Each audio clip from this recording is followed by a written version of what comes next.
And Ginger said, I'm thinking that if we could get to the point to where we change that expectation, we may be able to eliminate our presence as a source of pressure.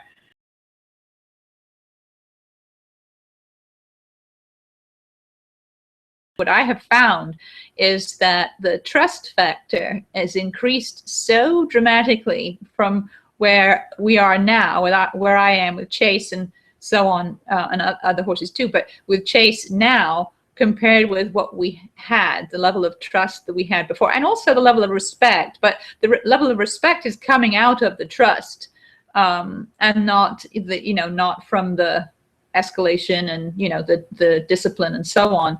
So it feels very, very, very different. By changing the expectation, I'll give you a quick example. I think this is what the type of thing that you mean.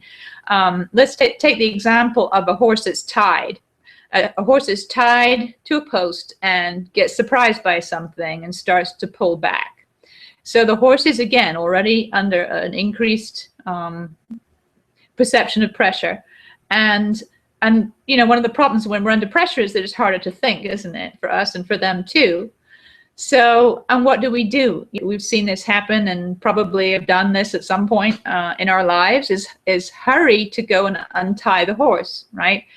And that makes sense, except if the horse's expectation is that when he doesn't understand what to do, is unsure what to do, and unsure how to feel good again, to get comfortable again, coupled with this over-level, top-level pattern where maybe, where he's picked up that what we can be relied upon to do is to increase pressure. Here's where the problem comes in. We step in to try to help, but his perception is that we're coming in with pressure, particularly if we rush in there, right?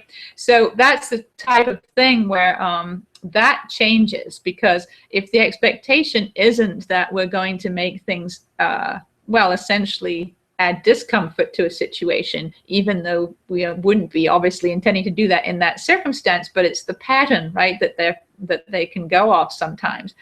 Then things really do change, because if the expectation is truly, the deeper, the stronger it becomes, that actually what you're doing, just like in that. So I wanted to start out with that Katrinka as an example, because that when you have some experiences like that, and then many, many, many, many more that are way dialed down, and the pattern in them is that you have not added to the pressure, you've released pressure, released their feel of pressure about the whole situation, and you've actually been the source of increasing comfort throughout the whole process, then yes, you can start to change that up. I agree with you. I'm not sure we can ever take it away completely, because they are prey animals and we are predators ultimately, but I'd like to think that we can.